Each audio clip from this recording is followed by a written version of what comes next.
Ça y est. Voilà, donc D'accord. bienvenue à tous. Bienvenue à tous. On démarre à l'heure. Donc, comme je vous le disais, Alpe Supply Chain a sourcé, a identifié Boris comme un spécialiste de la modélisation et de l'optimisation des flux industriels.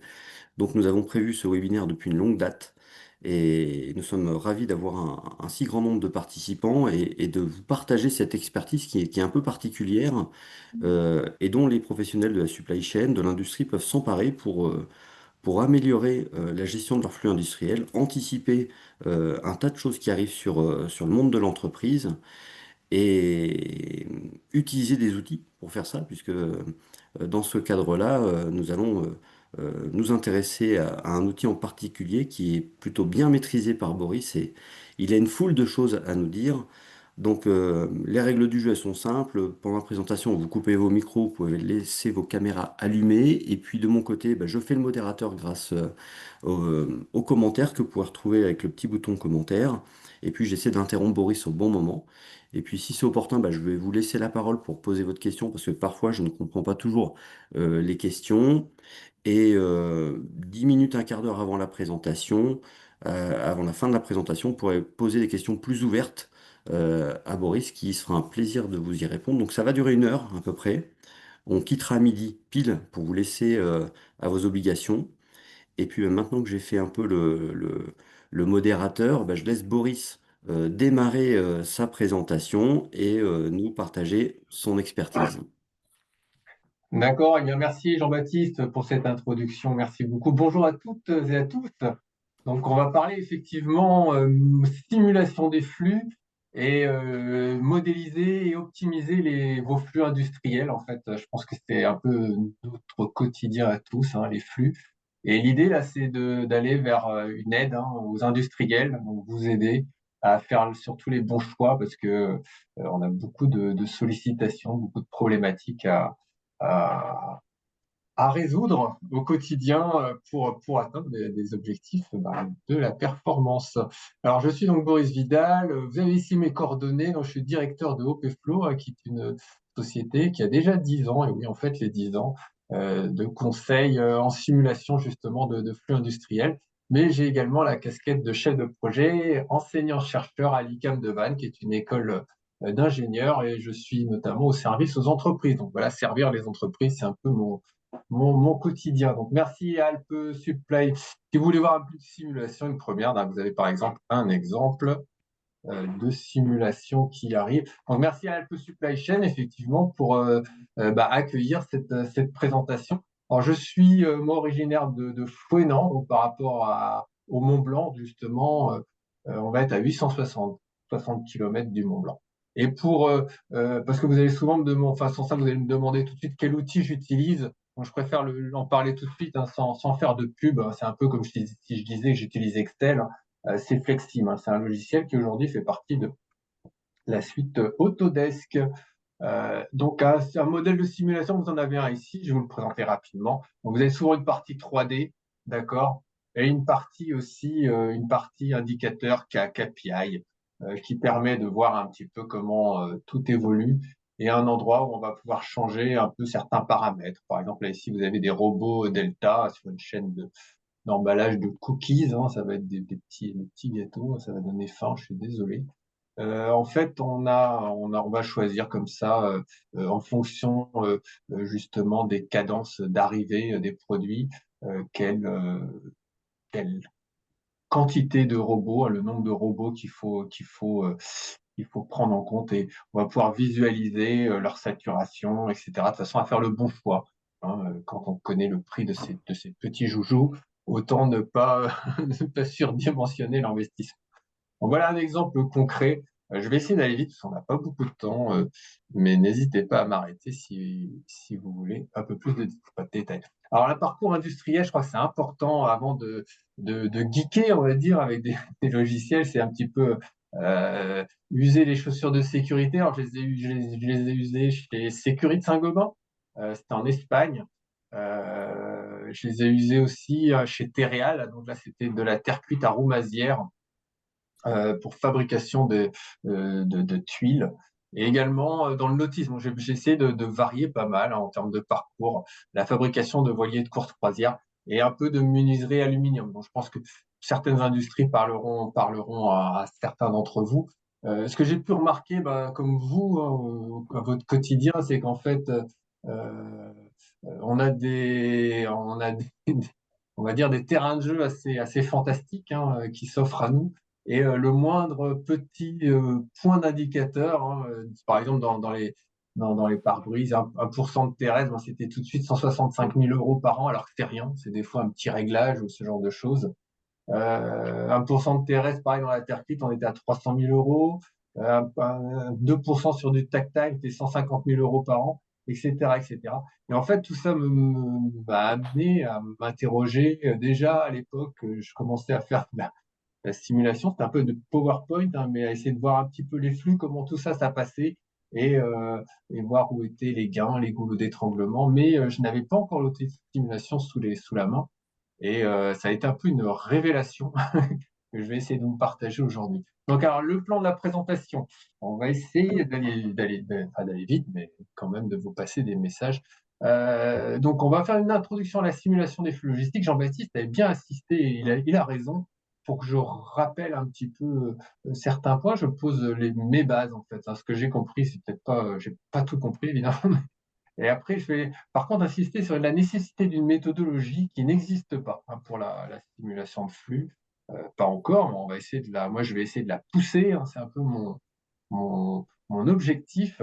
Montrer un peu les évolutions des simulations. Après, ce qu'on peut en faire, parce que on a une simulation, c'est bien beau, mais il faut plus voir ça comme simplement une belle vidéo, mais il faut voir ça comme un vrai outil pour avancer, pour continuer à bâtir dans son monde virtuel, bâtir son usine ou le futur de son usine, tester des choses. C'est un petit peu l'objectif. Des études de cas, donc je remercie, hein, toutes les entreprises que vous voyez dessous, hein, Baxter, Oz, Abera et Interroll, hein, de m'avoir gentiment autorisé à présenter certaines de leurs études. Donc c'est assez rare, hein, c'est assez rare de voir des études comme ça d'industriels présentées. Donc souvent on a des modèles qui sont un peu, comment dire, Théorique. impersonnels. Donc, et je finirai par une conclusion où je vous inviterai à continuer à suivre à travers une chaîne live Twitch. C'est un peu pareil, c'est une innovation, on verra si ça marche. Voilà, donc voilà, ici un exemple, hein, de effectivement le concret, la simulation, mais ça peut aller dans les deux sens. On peut d'abord simuler et après aller vers le concret de l'investissement. C'est un exemple. Alors, les flux logistiques, c'est quoi? Je suis désolé, hein, vous êtes tous des spécialistes des flux logistiques, mais je me dois ici en bon prof, hein, de les rappeler. Hein, ça va être les échanges hommes, matière, information, finances aussi, hein, qui vont être générées dans le but de mettre à disposition, je crois que c'est important, des ressources correspondant aux besoins d'une organisation. Donc on est pile là-dedans, à travers effectivement à la fois des flux d'informations, bah, vous le savez comme moi, ils sont fondamentaux. Aujourd'hui, vous êtes tous à la recherche d'un ERP, vous l'avez trouvé, bravo. Des nouveaux outils, des WMS, des choses fabuleuses qui arrivent et qui facilite les flux, hein, tout simplement. Donc, on va du fournisseur au client, effectivement, qu'il faut servir, avec des flux physiques, avec un approvisionnement, du stockage et de la distribution, hein, qui vont évidemment dans ce sens-là, et des flux financiers, bah, qui vont effectivement dans l'autre sens. Donc voilà pour un petit peu poser les bases, hein, des flux logistiques.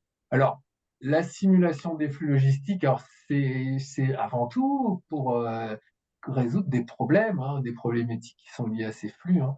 Et on va dire en essayant de limiter les essais sur le terrain qui peuvent être coûteux à la fois au niveau financier mais au niveau social aussi. Hein. Quand on se plante dans un investissement, je crois que le grondement de l'atelier le fait sentir et c'est pas forcément très agréable au niveau social. Donc alors, ça va être permettre de dimensionner un parc machine, le nombre d'opérateurs aussi au plus juste, hein, pour être sur un bon équilibre, réduire des délais, hein, et les stocks d'encours également.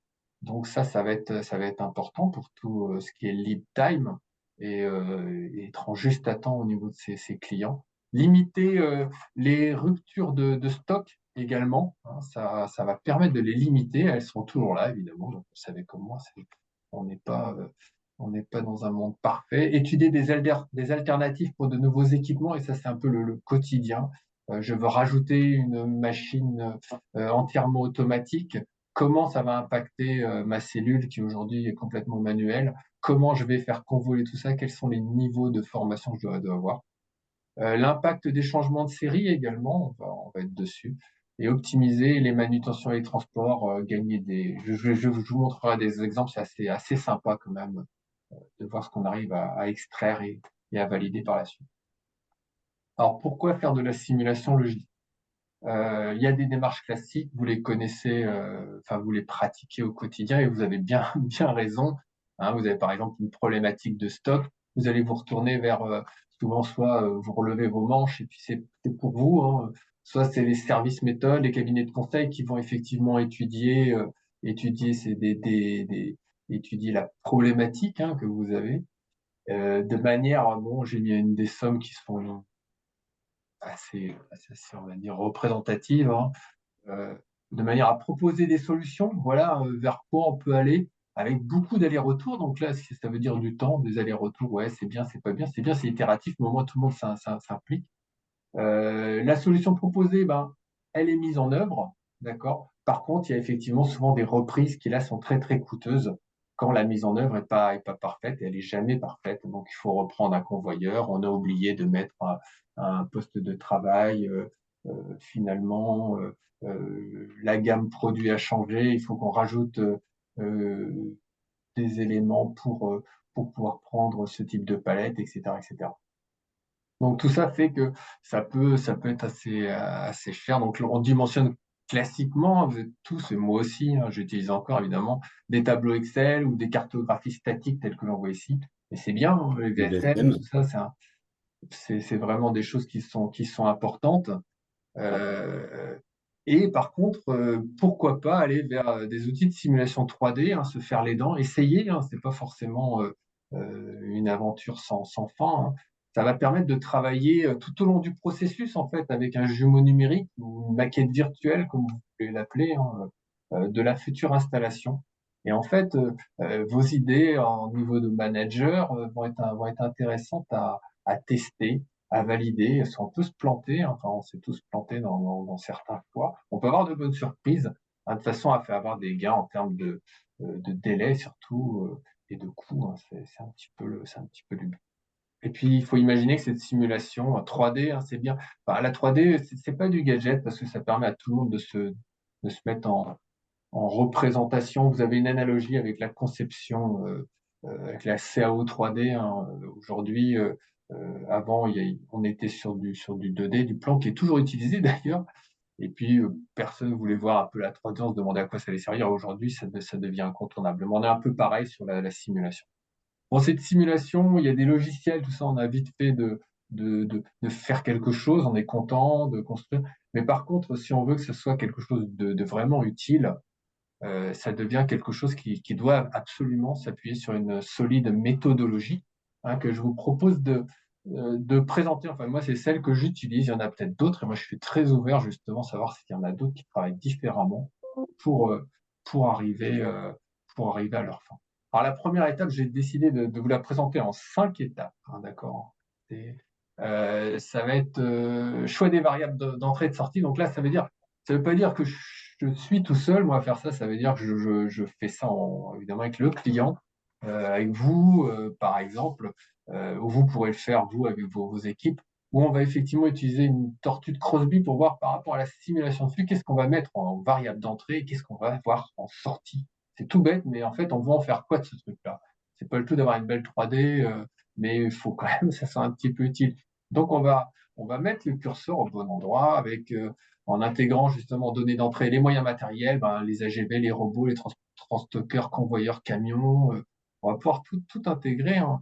Les données d'entrée, donc des plans Visio, AutoCAD, 3D, des pièces, des machines, ce que vous voulez. Hein. Le pilotage et paramétrage des variables. Donc, par contre, on va se dire quels sont les paramètres en entrée qui vont être variables.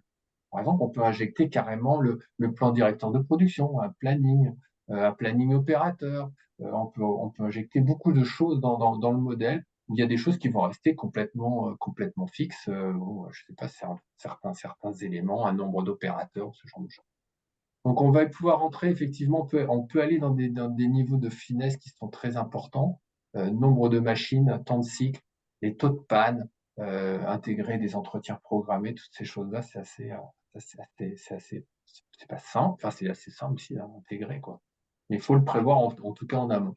Les moyens humains, les formations, le planning de travail, tout ça, on va pouvoir intégrer également, hein, les pauses opérateurs, c'est très important de mettre ces points-là pour pouvoir faire justement du remplacement pendant les pauses.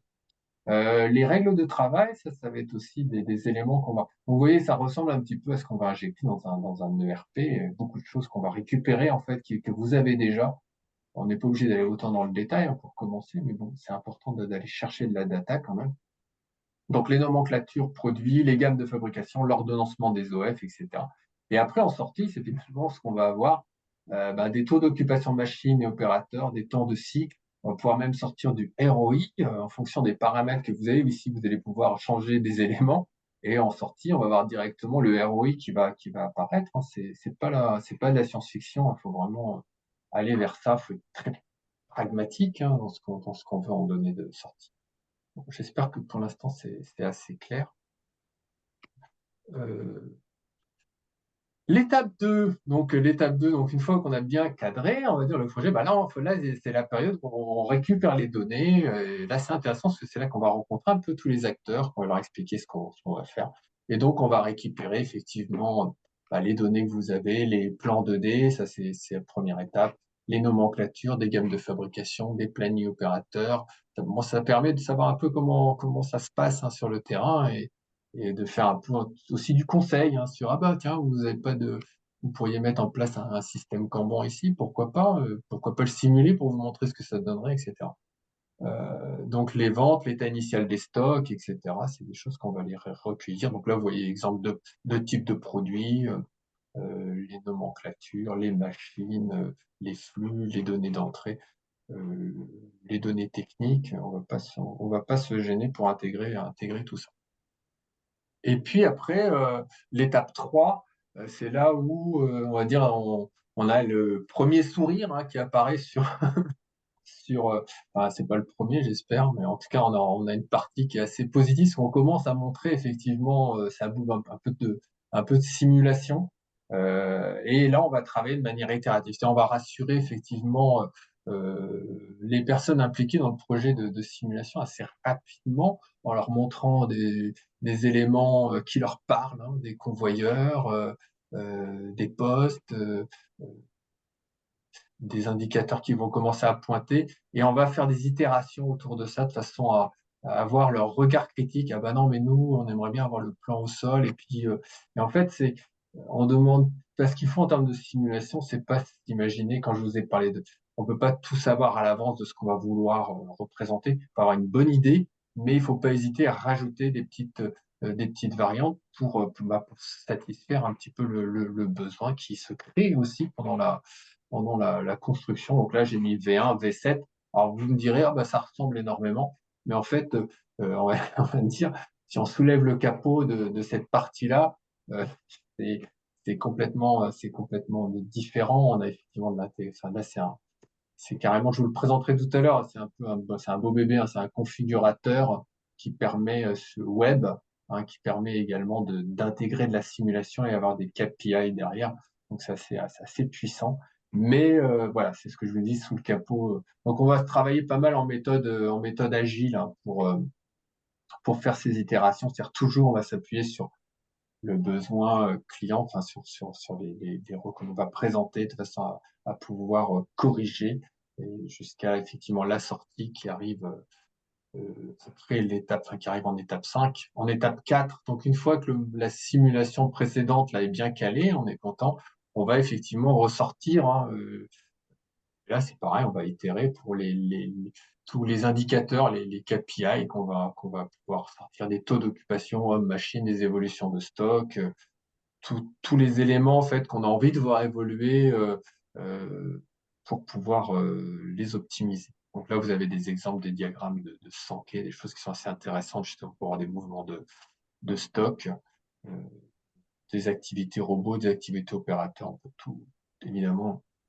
tout avoir un petit peu comme un MES, mais sur une version un petit peu virtuelle. Alors les livrables, en fait, on se retrouve, il y a bien un moment, il faut des fois qu'on se quitte en termes d'études. Donc en livrable, effectivement, ce qui est sympa, c'est qu'on a un modèle pour vous qui est vraiment, vous l'avez suivi du début à la fin.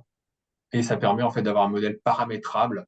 Vous voyez, ça c'est, on retrouve ce qu'on a vu tout à l'heure dans la petite tortue de Crosby, là, le premier schéma. Donc on va pouvoir changer le nombre de robots, on va pouvoir changer la vitesse du robot, l'accélération. Là, c'est par exemple, ça va être un client qui va avoir besoin de faire évoluer cela. Et il a vraiment quelque chose où il n'a pas besoin de, parce que il peut le lancer avec le logiciel Flexim en version gratuite, hein. Euh, c'est ce que je souhaite, moi, c'est finalement que l'utilisateur, on va dire, puisse vraiment se servir de ce modèle sans se prendre la tête à rentrer dans tout le logiciel. On va lui faire une interface où il y a des boutons warm-up. Le warm-up, c'est assez sympa. Parce que c'est pour pas démarrer de zéro, démarrer d'un état initial avec des stocks, etc. Puis après, il va appuyer sur play, sur stop. Enfin, vous voyez, vue 3D, vue en vue au-dessus. Donc ça, c'est pas mal. Il a la vue 3D qui peut faire tourner un peu dans tous les sens. Et après, bah, tous ces KPI qui vont apparaître. Et il peut, comme ça, travailler, trouver des solutions, pourquoi pas injecter des fichiers Excel, hein, ça, par exemple, sur ce que je vous disais tout à l'heure, le plan directeur de production, etc. On va effectivement fournir aussi une vidéo hein, qui est pratique pour la communication, parce qu'on faut pas hésiter à communiquer, bah, notamment si c'est des évolutions de nouveaux investissements. Ça attire l'attention, ça donne un sujet de discussion justement dans les ateliers, ça aide à la résistance au changement. Et puis il y a un rapport d'étude hein, de simulation. Et ce que je mets dedans, en fait, c'est parce qu'en fait, quand on travaille sur les flux, quand on modélise, on est tellement, on va dire, on fait tellement corps avec votre métier, on essaye en tout cas, on voit des choses en fait tout au long de la simulation, des choses qui nous interpellent. Tiens, c'est bizarre qu'ils aient mis leur stock ici, ils l'avancent, ils le retourneraient, ça aiderait en fait en termes de communication, ou alors bah, là, c'est bizarre qu'ils mettent pas plutôt, pourquoi pas mettre plutôt un transstocker, des choses comme ça. Donc, on va pas se gêner pour vous donner des préconisations d'amélioration des flux. Euh, un regard neuf, on va dire, je crois que c'est important des fois d'avoir sur vos process un regard neuf, même si vous ne suivez pas après, mais au moins ça interpelle. Et c'est un petit peu l'objectif, c'est de profiter de cette étude pour bah voilà, lâcher tout ce qu'on a pu voir, on va dire, et vous aider dans l'avance. Donc voilà un petit peu pour les 5 étapes hein, de la méthode. Le planning, donc il suit ces cinq étapes. Donc à une phase d'initialisation, dont choix des variables, je vous l'ai montré tout à l'heure. Récupération des SDD, des sources de données.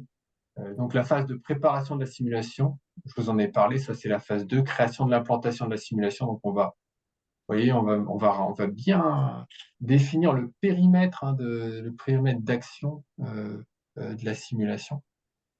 On va également bon, faire l'import des sources de données et lancer les simulations, mais en fait, c'est un peu simplifié, c'est plutôt ce que je vous montrais tout à l'heure. On va itérer sur les simulations dans toute cette partie-là pour aller vers l'exploitation et la comparaison. Donc, en fait, un modèle, quelque part, si on a la collecte de données, c'est quelque chose qui est assez long, en fait, hein. Ça va dépendre un peu du niveau euh, de, on va dire, de classification hein, des données dans les entreprises. Dans certaines, c'est directement accessible, etc. Dans d'autres, il faut aller les chercher un peu plus en profondeur. Donc là, en fait, sous 4, 8 semaines, on peut, sur un projet simple, on peut arriver à avoir déjà quelque chose d'exploitable. Donc c'est pas de la science-fiction. Certaines entreprises orientent hein, leur département méthode vers de la simulation. Ça se déploie pas assez vite à mon goût, mais ça commence. Certains font le choix, notamment dans la grande distribution, à une entreprise très connue. Je discutais avec un ingénieur méthode, il me disait, nous, on ne fait plus un investissement sans avoir une simulation avant de le réaliser, quoi. C'est-à-dire que c'est fini pour eux de se lancer vers quelque chose et après d'essuyer les plâtres pendant de nombreux mois. Non, ils veulent simuler à fond et ils y trouvent leur compte. Donc je pense que c'est une bonne démarche. Alors après, ça peut évoluer vers Alors, attends, quoi? Pardon? je fais un petit point d'arrêt, Boris. Est-ce qu'il y a peut-être déjà des questions à ce niveau-là, puisque la méthode, c'est top, hein, tu nous l'as présenté. Moi, je pense que les personnes ont peut-être des questions sur cette méthode ou sur comment on s'y prend plus finement. Moi, j'ai déjà une question, c'est la période de simulation. Voilà, on veut simuler un flux. Est-ce qu'on va le simuler sur une semaine, un mois, un an? Enfin, quelles sont les limites de l'outil? Puisque, comme on le sait, des fois, il y a des entreprises qui ont des pics. Il y a vraiment des grosses variations. Et qu'est-ce que tu préconises, toi, sur la durée en fait, de simulation? Parce qu'il faut voir où ça coince dans l'année, ou dans le mois, ou dans la semaine, ou dans la journée. Alors, au niveau de la durée, on peut aller effectivement du poste de travail, hein, c'est-à-dire de 8 heures, bah, jusqu'à l'année, hein. C'est effectivement quelque chose qui est fortement, qui est intégrable, hein, justement, par rapport à toutes les prévisions du plan industriel et commercial. Il faut pouvoir aller une année et au-delà, quoi. Il n'y a pas de, il y a pas, il y a pas de, il y a pas de limite en soi. Ce qu'il faut, c'est peut-être adapter si vraiment ça passe pas en termes. Mais c'est quand même assez, c'est de la, c'est par événement discret, donc c'est pas comme de la simulation de mécanique, on va dire. Ça prend pas de temps pas de temps de ça, mais il faut, c'est adaptable jusque 1 an, 2 ans. Il n'y a pas il y a pas de souci là-dessus, hein. Il n'y a pas de souci. Bien au D'accord, parce contraire. que quand on fait tourner son modèle, ça doit prendre du temps, puisque si on simule un an sur une granularité très fine, comme tu l'as montré en vidéo, on est en train de remplir des cookies dans un petit paquet de 6. Quand on simule ça pendant une année, ça demande de la puissance de calcul, ça demande du temps. J'imagine que c'est pas instantané. Ben, disons que pour en fait, ça va être inférieur à l'heure, hein, de toute façon, le résultat.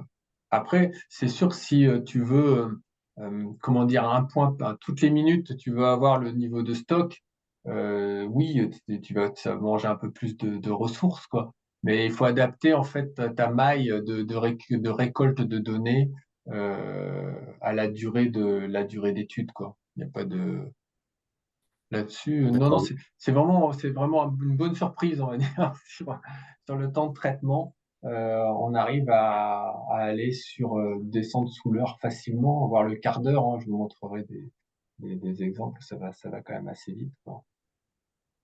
Très bien. Bah justement, ça a laissé peut-être le temps à nos invités de réfléchir à des questions. Est-ce qu'il y a des personnes qui ont déjà des questions à ce stade avant qu'on engage sur les perspectives d'évolution de la simulation des flux? N'hésitez pas, ta voix est libre. Oui, bonjour. Moi, j'ai une petite question. Alors, je travaille moins sur tout ce qui est entrepôt, etc., mais plutôt sur l'organisation globale de la supply chain.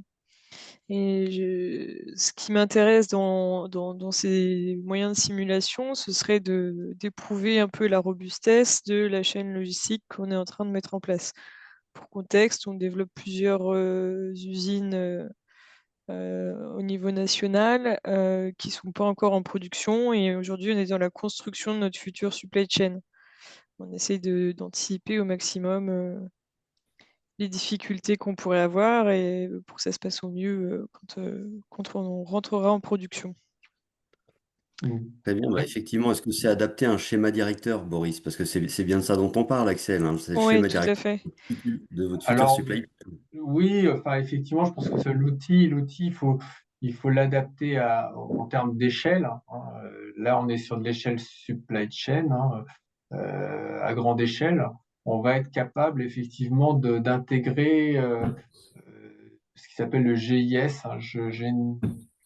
J'ai une diapo tout à la fin à vous présenter là-dessus. J'anticipe un peu alors. Non, non, mais tant mieux, c'est très bien. Mais enfin, c'est une diapo qui s'appelle J'aurais aimé vous parler. En fait, j'aurais aimé vous parler d'eux, et c'est de ça que j'aurais bien aimé vous parler aussi, mais je vais en parler ici. Peut-être que je peux vous la montrer. Ça va être vite vu, hein, il faut aller. Donc là, c'est une vue plus macroscopique. On est sur le schéma directeur d'une supply. Tout à fait. Alors, Il va y avoir du transport, il va y avoir des usines. Oui, transport, stockage, usine. Et puis l'idée, c'est de ouais, éprouver la robustesse du schéma de transport Et pourquoi pas faire des simulations en mode dégradé si j'ai besoin de modifier un Ouais, peu mon schéma de transport pour porter main forte à une usine en difficulté, par exemple. Ah d'accord. bah voilà. Non, mais Là, on merci, a. c'est une très bonne. Donc en fait, ici, on a ce qui s'appelle le modèle, le GIS, hein, Géographique Information Système. On va être capable à la fois de relier, on va dire, via bah, c'est des chemins Google Maps, hein, en fait. Hein. Je sais pas si vous voyez les petits camions bouger là. Euh, En petit, très vite. Voilà, Ouais, bah ça clignote. c'est un peu.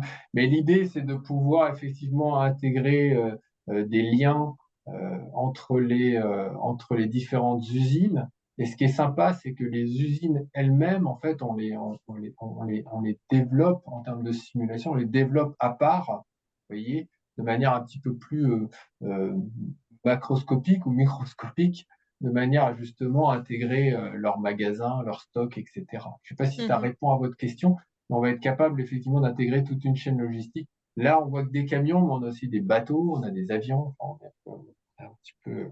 Bon, il faut paramétrer tout ça, mais ça peut être. Moi, j'ai fait quelques. On pourra peut-être lors d'un échange un peu plus entre nous, je pourrais vous montrer, j'avais fait des tests comme ça, où ce qui est sympa, c'est on va changer justement la position des entrepôts ou le mix produit, quoi. C'est-à-dire que je décide de mettre toutes les références de catégorie A plutôt dans l'entrepôt qui est à l'est et celle de c'est quoi l'impact sur ma chaîne logistique? Quels sont les coûts? On peut aller jusqu'au ROI qu'il y a dessous, quoi.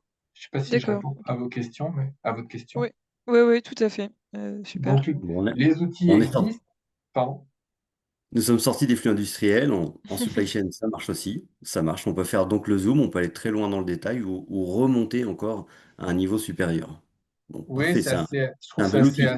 assez enthousiasmant pour moi. Je sais quand j'ai vu cet outil, cette option, on va dire, que tout de suite, j'ai trouvé ça vraiment pertinent par rapport à bah, toutes les logiques qu'on peut avoir dans la supply chain, quoi. D'accord? Très clair, merci. Eh bien, merci en tout cas pour cette question. Je vais peut-être continuer en fait sur les évolutions hein, des simulations. On peut en faire quoi derrière? Parce que il faut pas que ça reste, on va dire, quelque chose, ça prenne la poussière. Hein. Je crois qu'il faut que ça devienne petit à petit, ça deviendra un outil. On peut s'en resservir hein, pour faire une étude de productivité sur des postes spécifiques, hein, justement, ajout ou suppression d'un nouvel équipement. On va aussi bah, vous voyez, par exemple, là, c'est des petits robots, je sais pas si vous les avez déjà vus, les robots Skid. Alors, quel impact ça peut avoir sur ma gestion je sais pas, de magasin SAV, pourquoi pas. L'impact de nouveaux produits aussi. Ah, bah oui, c'est un produit qui passe 2 fois par la sérigraphie, on l'a jamais fait, ça va donner quoi? Ah, ben,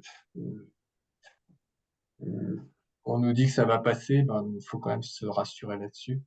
Augmentation ou baisse de charge, comment on réorganise les équipes, hein, ça c'est important. Mise en place d'un flux tiré. Et puis, ce qui est sympa, c'est l'immersion en réalité virtuelle. Pourquoi c'est sympa? Vous dites c'est gadget et tout. Mais en fait, j'ai une expérience là-dessus qui est assez sympa. C'est quand on est dans un modèle de simulation et qu'on met un casque de réalité virtuelle. Par exemple, il faut pas hésiter à le mettre, par exemple, à un chef d'équipe au début, il y a un effet waouh, il est là, effectivement, il découvre peut-être sa future nouvelle usine ou son usine modifiée. Et bon, il est content, il est épaté. Enfin, moi, ça me fait aussi ça au début. Mais en fait, il n'apporte pas grand-chose quelque part. Mais ce qui est amusant, c'est qu'une fois qu'il l'a enlevé et qu'il le passe à ses copains ou ses copines, hein, après, il dit, est-ce que je pourrais le reprendre? Et là, et là, il reprend le casque, et là, il est plus dans l'effet waouh. D'un seul coup, il est constructif. Il fait, mais attendez, mais là, il faut absolument mettre un convoyeur. Comment on va faire pour fabriquer ce produit qui a une spécificité bien précise? Et là, il devient super productif, et là, ça apporte. Et curieusement, en regardant le plan 2D ou la 3D, on va dire statique, il était incapable de fournir ces informations. Pour ça, je dis que Ça paraît un peu gadget geek, mais il faut être un peu patient dans l'appropriation de ces outils et ça apporte quand même un plus. Je ne dis pas que c'est la révolution, mais quand même, on arrive à avoir des itérations. Donc, gardez ça en tête. Vous l'aviez peut-être déjà en tête, mais c'est pas forcément que du gadget. Alors, Alors, on a une question avant d'attaquer les études de cas, c'est est-ce qu'on peut faire un lien entre cet outil de simulation puis un des outils du Lean qu'on connaît bien, qui est le Value Stream Mapping, la cartographie des flux de valeur? Oui, en fait, on va être capable effectivement. Aujourd'hui, il y a plusieurs réponses, hein. C'est que la value stream mapping, en fait, va être capable ça va alimenter, hein, la simulation, d'accord? Parce il y a pas mal d'éléments qui vont être réutilisés. On va pouvoir avoir des comparaisons aussi, hein. Regardez si le fameux la valeur ajoutée, carrément la mettre en indicateur. Et là, nos valeurs ajoutées aussi, le lead time, savoir un petit peu si ça va être quand même plus précis, hein, que la VSM. Euh, et puis après, D'accord. bah, pour la VS, pardon. Ça veut dire que tu vas être capable de catégoriser chacune des opérations en tant que valeur ajoutée ou non valeur ajoutée pour donner un taux de valeur ajoutée à chacune des opérations et les rassembler justement dans les petites boîtes qu'on voit en VSM qui matérialisent un atelier finalement. Tout à fait, exactement. On peut aussi faire de la VSM dynamique, un peu, c'est-à-dire reprendre le diagramme VSM, d'accord, mais faire apparaître les OF, etc., et les voir passer dans les différents process, hein. C'est des choses qui sont effectivement possibles, envisageables, hein. Il n'y a pas il y a pas de problème. Et rendre une Ouais, VSM enfin, une VSM augmentée, on va dire. Sachant que la ouais, VSM, c'est vrai. pour moi, il faut pas trop, comment dire, il faut garder son côté un petit peu vision, parce que l'intérêt de la VSM, c'est aussi de ne pas voir toutes les complications des flux, on va dire, mais d'avoir une vision un petit peu amont, et ça, c'est pas mal. Mais on peut l'augmenter de manière avantageuse de cette manière-là, je crois, hein. Ouais, c'est vrai elle est peu dynamique, la VSM, elle permet surtout de voir là où est la valeur ajoutée et la non-valeur ajoutée, là où on va mettre en place des sujets Kaizen ou des flux tirés, le point de découplage. Mais c'est vrai on a peu l'habitude de la voir dynamique en fait, cette VSM. Hum. Ouais, mais Très bien. c'est des éléments qui sont peut-être, qui sont intéressants, qui sont à fouiller. Après, faut vraiment étudier au cas par cas, justement. Très bien, j'espère qu'on a répondu à Émilie. Et entre-temps, bah, je te laisse passer sur les cas d'usage. Alors, choisissant un qui t'intéresse, un ou deux, puisque il nous reste 10 minutes avant les questions-réponses. Et Ouais, comme bah, tu en as... je vais essayer ouais, ils sont tous tellement intéressants. Je vais essayer d'aller vite quand même. Vous allez voir, si j'ai 10 minutes, je devrais pas. On va parler par exemple de Baxter, d'accord, enfin, les études de cas, pardon. Il y en a une, ça représente l'optimisation du picking et classement ABC. Donc le classement ABC, moi j'ai toujours entendu, ouais, c'est bien, c'est moins bien, c'est mieux. Mais là, l'idée, c'est carrément de mesurer son intérêt. Dimensionnement d'un parc AGV aussi, ça va être des éléments qui sont importants. Injection des plans directeurs de production, on en parlait tout à l'heure, hein, le pic, donc là on est à échelle de 2, 3 mois. Dimensionnement d'un parc de base roulante, donc ça c'est très concret. Simulation multiscénario, l'optimisation de l'ordonnancement, là ça va être là c'était chez Ose Group ou NTN, là c'est chez Aberas, et on est dans l'agroalimentaire, hein. Il y a une forte dynamique aussi dans ce secteur-là. Et après, le web server, je vous en ai un petit peu parlé tout à l'heure, de configurateur et simulation. Donc, Baxter, c'est un groupe américain qui, sur tout ce qui est technologie médicale, et il se consacre à la fabrication de lits médicalisés. Donc, leur problématique, c'était optimiser le déplacement, euh, le déménagement de la zone SAV, hein, de cette zone-là à cette zone-là. C'est tout simple, hein. Vous avez peut-être tous eu déjà de ce genre certains en tout cas, pas tous, hein, normalement, ont eu ce genre de problématique de déplacer un magasin. Mais il faut optimiser le placement des références, hein. On va essayer de faire mieux que ce n'était. Diminuer le kilométrage des opérateurs, bah oui, parce que quand on voit qu'ils peuvent faire jusqu'à 10 km par jour, c'est quand même important, hein. Et le nombre d'OF à traiter, développer la cohésion en approchant le service. Bon, là, c'était pour approcher le SCV de la production. Donc, cette entreprise qui a Pluvigné, hein, c'est dans le Morbihan. Et là, c'est les produits qu'ils fabriquent et qu'ils assemblent. une entreprise phare de notre région. Donc là, voilà la simulation qu'on a pu faire avec l'ICAM, hein, justement. Là, c'était des ingénieurs en devenir, hein, puisqu'ils sont en 5e année, qui ont travaillé là-dessus, et j'ai épaulé, évidemment, Donc, en fait, l'idée, c'était de proposer une classification, enfin, un rangement un peu en classification ABC, des références, avec 3 choix, enfin, trois scénarios, hein, qu'on va comparer. Sans classement ABC, un peu, mais quand même avec des contraintes de positionnement de certains produits, hein. Vous voyez, c'est pour ça, on n'est pas dans l'idéal, on se place vraiment avec des contraintes réelles. Un classement ABC où là, on va plutôt mettre devant, derrière, dans ce sens-là, et un classement ABC un peu plus latéral, qu'on va comparer, hein, euh, dans ces scénarios. Et en fait, on va faire la simulation de ces différents scénarios, et on va carrément donner les listes à servir aux opérateurs ou opératrices du picking, qui vont aller faire le picking, et on va les faire tourner comme ça sur, je ne sais plus si c'est sur 1 ou 2 postes, ou un poste ou une journée. Et ce qui est intéressant, j'espère que ça vous intéresse en tout cas, ça va être sans classement, sans classement ABC des références dans le nouveau magasin. Eh ben, on va avoir une distance parcourue moyenne de 14,25 km. Et dans le meilleur cas du classement ABC, c'est-à-dire ce scénario, on va avoir seulement 12,2 km.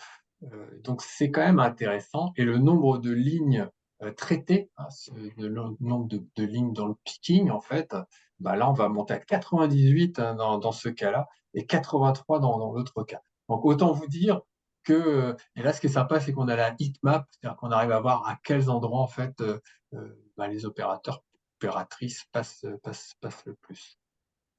Tac. D'accord. Alors, là, ce qui est génial, c'est qu'en plus, s'il y a des nouveaux produits ou si les classes ABC changent, on peut refaire une simulation. Bah, tout à fait, ouais, ouais. Après, on a juste le fichier Excel qu'on réinjecte, c'est immédiat, quoi. C'est ça qui va être assez sympa. Donc, le retour d'expérience, bah, c'est réduction des risques liés au déménagement, quand même. Bah, il y a quand même un gain, hein, vous avez vu, d'un ETP, hein, par rapport à la situation initiale. Euh, le choix du meilleur scénario, on sécurise. Et puis, résistance au changement, mine de rien, bah, les opérateurs ou opératrices, on leur a montré ça. On leur a dit, voilà comment ça va se passer, voilà ce que vous allez gagner, vous allez vous allez faire moins de kilomètres, et on aura plus de lignes réalisées. Et autant vous dire que ça participe quand même au succès de ce genre d'opération. Voilà pour ce premier cas. Le deuxième cas, donc c'est Ose Group, hein, qui conçoit et fabrique. Alors ça, j'adore ce produit également, hein. Il fabrique et installe des lignes de production industrialisées. Et donc, il développe le système ProLink, qui est une solution de mini AGV qui circule notamment pour l'électronique. C'est pas mal. Vous voyez, ça permet de transporter des pièces d'un point à un autre sur des tables, avec une problématique qui était toute simple.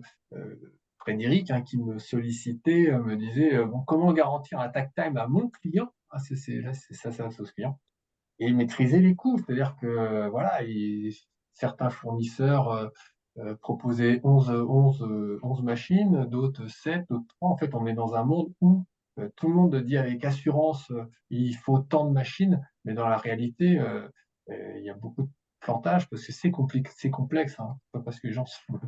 Et donc voilà ce qu'on lui a proposé en fait comme simulation, et qui a permis de convaincre un peu le client du bienfait de ce système.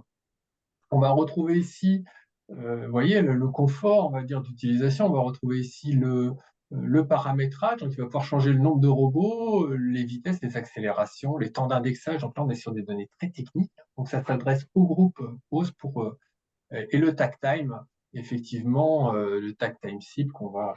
Et là, on va effectivement après arriver sur regarder. Alors, je vais peut-être avancer un peu vite. Vous voyez, on va pouvoir effectivement regarder, le temps de cycle, il est atteint. Ça, c'est bien. Donc, on a effectivement le temps de cycle moyen 6,80, et l'objectif, c'était 7.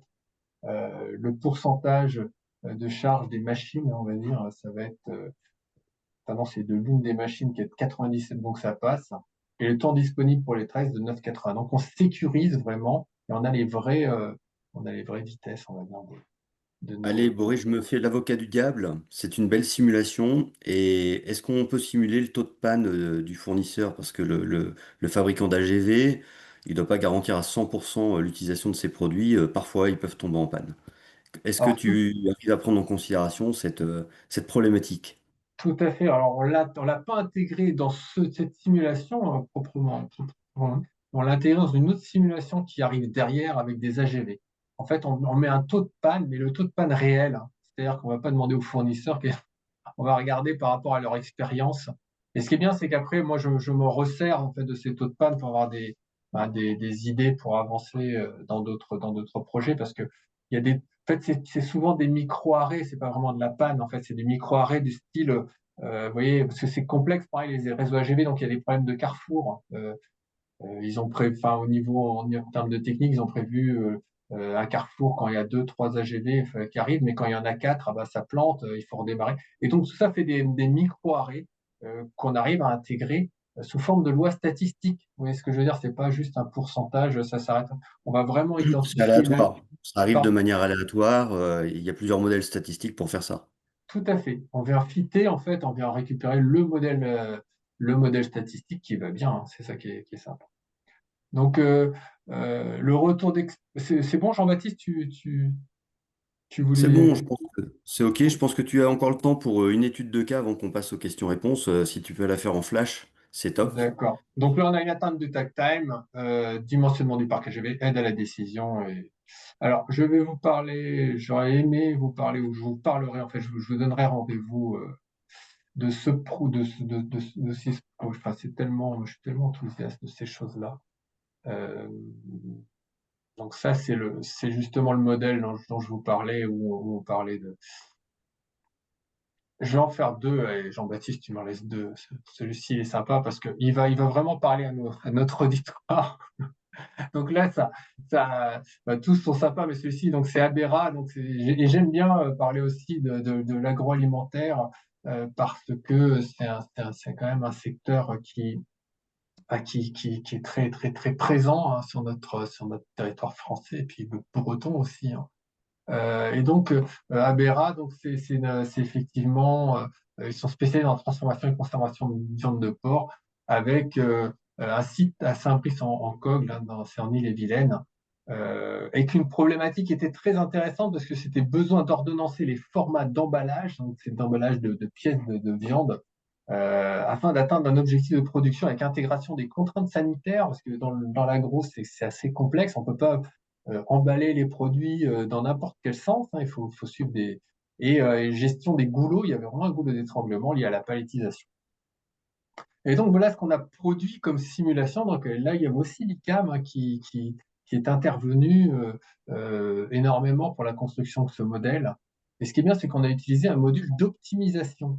C'est-à-dire qu'on va avoir la cible, en fait, c'est le chef d'atelier, le chef d'équipe, euh, qui va être effectivement sollicité. Et lui, il n'a pas beaucoup de temps à passer sur l'ordi, etc. Par contre, il va juste rentrer la fiche qu'il a le matin, parce que ça se passe à 4 heures du matin ou 5 heures du matin, des quantités qu'il a à fabriquer, d'accord? Enfin, pas à fabriquer, à emballer, parce qu'il ne va pas fabriquer. Donc, vous voyez un peu des pièces de viande, c'est les quantités qu'il va avoir à emballer. Et il va rentrer ici les nombres d'opérateurs qu'il a, donc des fois il y a des absents, etc. Les lignes qu'il va pouvoir activer, et c'est ce qu'on voit ici. Et après, il va justement, on en parlait tout à l'heure, les aléas du robot. Il y a 10% de micro-arrêts. Le robot, c'est le robot de palettisation ici. Et il va lancer l'optimisation, et lui, ce qu'il veut savoir, c'est tout simplement dans quel sens il faut faire la production. C'est-à-dire comment chaque ligne, vous voyez, il y a 3, 4 lignes, comment je vais les ordonnancer. Et donc, le système va directement tous les matins lui donner l'ordonnancement optimal. Et ça, c'est assez, on s'est bien éclaté, hein, sur ce modèle, parce que au-delà de la 3D qui est sympa, hein, on voit effectivement les opérateurs qui font la partie emballage. Mais ce qui va être sympa, c'est effectivement, je ne sais pas si on va pouvoir avancer un petit peu, voilà, on va voir effectivement des goulots d'étranglement. Vous voyez, il y a certaines configurations dans lesquelles le robot est complètement saturé. Et après, on va fournir effectivement des KPI, pareil, qui sont, je trouve sympas. Les taux d'occupation du robot, dont on a vu le fonctionnement, le nombre d'opérateurs alloués, le nombre de cartons cumulés, vous voyez comment ça fonctionne, avec ici des fois des plateaux, c'est sans doute des pannes sur le robot qui ont été simulées, le Gantt des lignes, et les opérateurs, comment ils sont utilisés. Donc on va être effectivement là-dessus. Alors, ce qui est intéressant, c'est en retour d'expérience, à l'interfaçage utilisateur adapté aux besoins, la réponse simple à une problématique qui est complexe. Ça, je crois que c'est clair. Maîtriser des délais, ça va être important pour le client. Optimisation des coûts de main-d'œuvre. Et là, c'est ce qu'on voit ici. Vous voyez, l'optimisation, ça consiste en quoi? Ça consiste à mettre plein à tester plein de configurations d'ordonnancement différentes et de choisir la meilleure. Et en fait, on se rend compte entre les deux, là, entre l'optimum qu'on va finalement mettre en œuvre et ce que faisait d'habitude le chef d'équipe en termes de, parce que lui, il avait l'habitude de se placer là, et ben on va avoir 2000, enfin, je sais plus, on va gagner plus de 800 € par jour quand même, d'accord, en termes de gains sur la main-d'œuvre, de gains sur les délais. Donc c'est là que ça devient vraiment intéressant d'utiliser l'optimisation dans ce cas-là. Et le dernier, je le tente, donc ça va concerner Interroll. C'est un groupe, je pense que Supped, c'est un fabricant de Suisse, de manutention intralogistique. Et donc, ils ont en R&D un développement de produits qui est le produit SPM, qui permet effectivement de transporter des palettes, c'est ce qu'on voit ici, avec une problématique. Donc, leur idée, c'est de proposer au client un configurateur, un SPM en ligne, donc un configurateur web. Et le client va configurer carrément son installation. Il va être capable d'aller jusqu'à la simulation de celui-ci. Tout cela en quelques minutes. C'est ça qui est assez impressionnant. Et bon, il va pouvoir simuler ses flux et récupérer des indicateurs de performance. Et donc voilà le résultat. Donc je sais pas, vous avez vu, donc on rentre son login, son password, et puis on va créer vous êtes sur le web, on va créer, configurer. Donc pour l'instant là, il n'y a pas de simulation, c'est un configurateur, j'allais dire basique. Euh, il va configurer comme ça son installation. Il va pouvoir même intégrer son plan d'usine au sol. Vous voyez, il va dire voilà, on a un apport par cariste. Il va donner un peu différents éléments. Il va sauvegarder tout ça. Il va définir effectivement les flux. D'accord? Moi, de ce poste de travail, je veux aller à celui-ci. Là, j'ai les palettes qui passent dans ce sens. Et après, je veux savoir ce que ça donne en simulation. Et c'est là que je suis intervenu, on va dire, pour concevoir toute la partie web server qu'on voit ici. Et là, on va être effectivement, imaginez si c'est votre installation, vous regardez un petit peu comment ça fonctionne, comment ça va convoler. On a quand même un outil qui est quand même assez avancé, je l'espère en tout cas. Euh, on va pouvoir avoir un peu tout ce qu'on a sur son logiciel, mais sans avoir le logiciel. Et ce qui est amusant, c'est aussi sympa, c'est qu'on peut carrément faire ces simulations et toute cette configuration sur smartphone. Donc ça devient ça devient ludique quand même la simulation à ce niveau-là. On a aussi, je vais essayer d'aller vite parce que j'ai carrément claqué le temps là, je suis désolé. On va aussi arriver sur, je sais pas si on les voit, on les montre après. On a aussi les KPI qui apparaissent. Et ça, après, c'est l'installation future qu'on va mettre en place à la suite de la commande. Évidemment, le but, c'est quand même de vendre le système. Mais on est sur quelque chose qui est quand même assez. Donc, on a ici les KPI qu'on peut avoir directement. Là, c'est amusant. Vous voyez, pour tester un peu le web server, il a fallu lancer ce qui s'appelle des instances. Donc là, on testait voir si ça crachait pas, si 6 clients en même temps, ou on allait jusqu'à 18, je crois, se connecter sur le système pour faire la simulation. Est-ce que le serveur tenait le coup? Ça a marché, heureusement. Donc, on sécurise l'investissement. On a un gain sur le temps et les coûts d'études, large public touché, ça c'est clair. Et c'est assez innovant parce que ça implique la résolution de nombreux verrous technologiques. Pour arriver à ça, il a fallu quand même pas mal turbiner. Et je finirai là-dessus. J'espère qu'il y a encore du monde. Alors, Oui, il y a voilà, encore 30 personnes qui sont là avec une pointe à 35 puisqu'on est dans les simulations. ok. Les participants peuvent poser leurs questions. C'est intéressant. Ça a certainement donné de l'appétit sur la simulation des flux. Ça a ouvert peut-être les chakras et donné des envies. Donc voilà, la voie est libre. Si vous avez une question, Ouais, n'hésitez voilà, pas. juste, voilà, je vous donne avec cette chaîne Twitch, en fait, je vous donne rendez-vous pour continuer un peu nos échanges. Ça va démarrer mercredi prochain à 10 heures, hein. Je lance ça un peu. C'est une innovation, hein.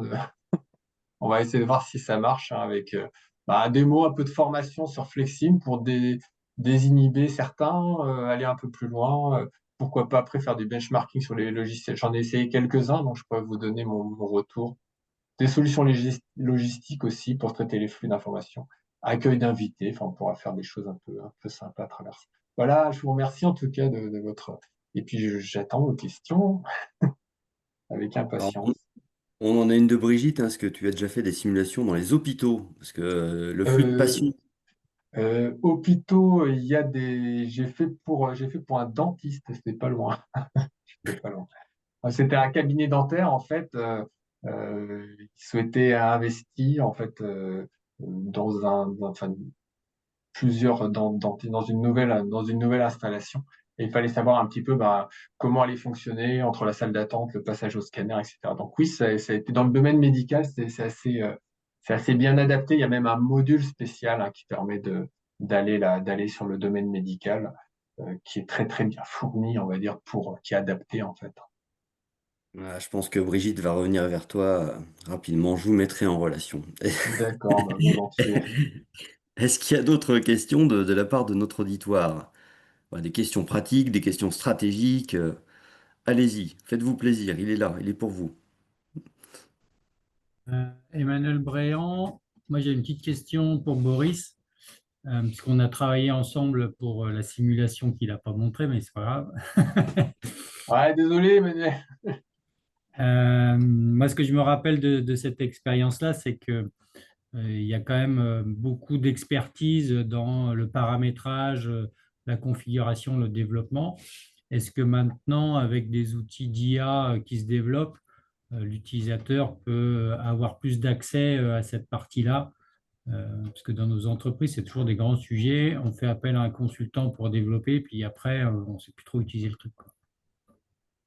alors, au niveau de l'IA pour la conception en soi-même, je pense qu'il faudrait, c'est utilisable puisqu'aujourd'hui on peut interfacer avec des codes Python, mais c'est pas, enfin, je veux dire, ça sera masqué pour l'utilisateur, mais ça veut dire qu'on peut intégrer, on va dire, des choses en termes d'IA assez. Mais je pense faudrait penser, en fait, il faudrait penser justement en amont en termes de cahier des charges, euh, aux besoins utilisateurs en termes de construction de modèles. C'est-à-dire qu'il faut régresser un petit peu, se dire, bon, euh, euh, vous avez par rapport justement à ce que tu évoques, a posteriori, tu t'aurais souhaité pouvoir après modifier toi-même. Je pense qu'il faut identifier ce besoin et pourquoi pas intégrer effectivement de l'IA de manière à pouvoir un peu mieux répondre aux besoins. L'IA étant aujourd'hui un peu incontournable et bien déjà ancré, hein, dans la simulation. D'autres- J'espère qu'on Oui, a répondu à ta question, Emmanuel. Est-ce qu'il y a d'autres questions? Je vois qu'il y a le oui, deuxième Emmanuel de NTN Europe qui est là. voilà.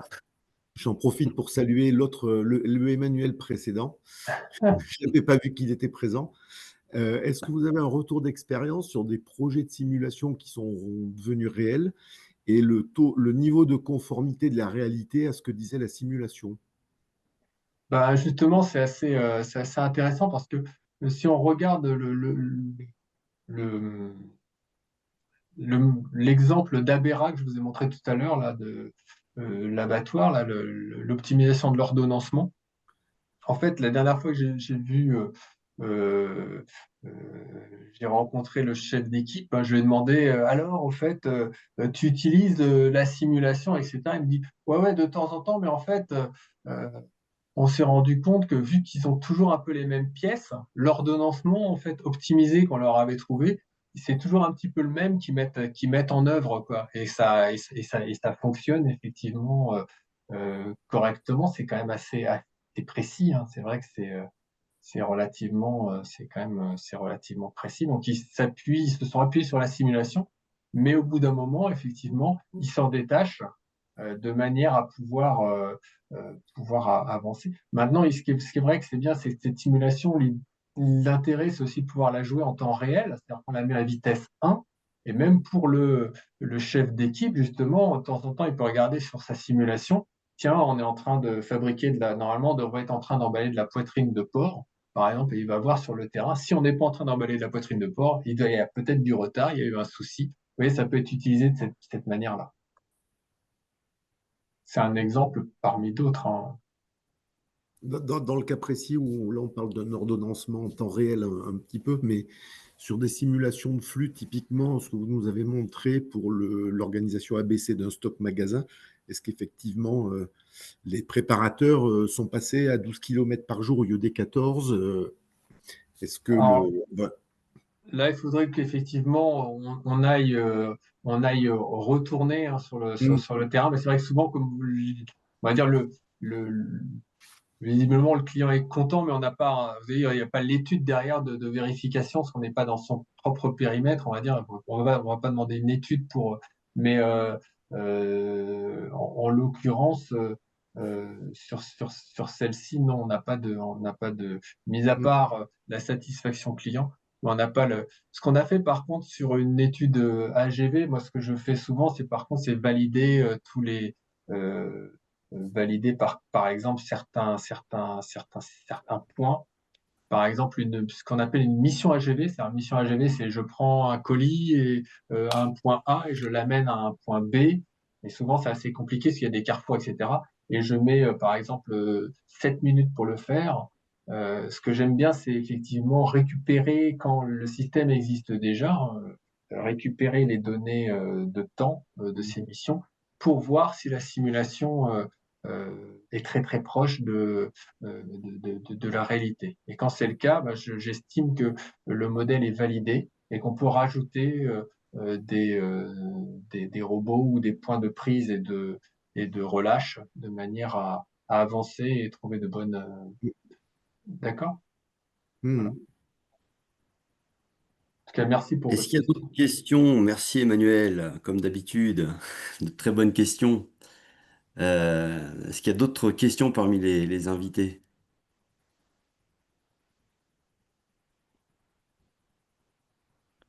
J'en profiter Il pour semblerait montrer. qu'il n'y ait pas il semblerait qu'il n'y ait pas d'autres questions. On est bien à l'heure puisque c'est la fin du webinaire. En tous les cas, je remercie Boris pour cette présentation de grande qualité, ce qu'on veut dans l'association, c'est pas forcément faire la déballe commerciale d'un sujet, mais bien de partager de l'expertise. Donc j'espère que l'objectif, il est atteint. Vous avez pu voir des choses vraiment dans des domaines différents, hein. Ça peut aller de la logistique au flux industriel. On l'a vu aussi en supply chain en prenant macro, en regardant des logiques de recherche de nouveaux investissements, d'ordonnancement, pourquoi pas du lean manufacturing pour simuler tout ça.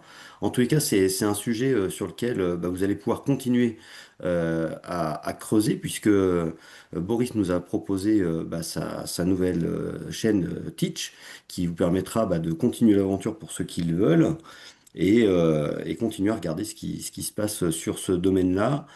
On va vous partager la présentation par retour d'email et puis également vous donner les coordonnées de Boris, puisque si vous avez des questions qui sont un peu plus confidentielles, un peu plus techniques ou voilà, des points d'interrogation, vous pourrez le solliciter. Je pense que Boris se rendra disponible pour répondre à vos questions.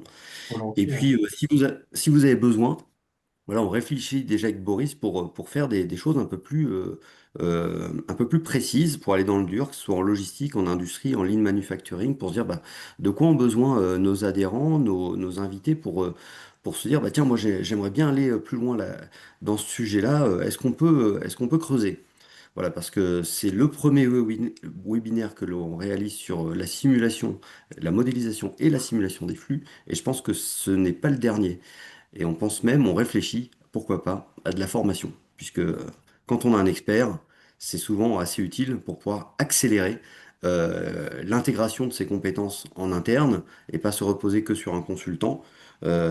puisque c'est un peu le retour d'Emmanuel qui nous dit, bah voilà, une fois qu'on a fini la simulation, qu'on a pu le consultant, ah bah on peut avoir des difficultés.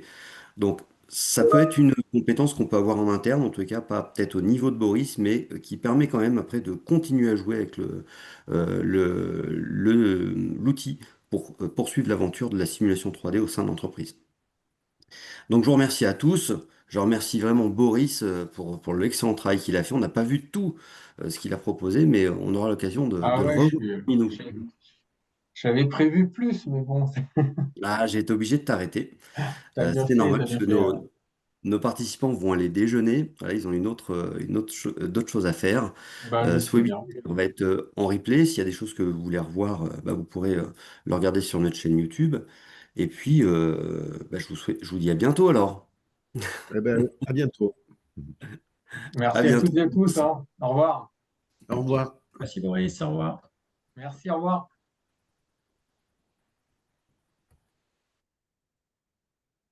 Donc, bah, Boris, tu peux éteindre l'enregistrement maintenant. Voilà, c'est toi qui as la main sur le petit bouton. D'accord.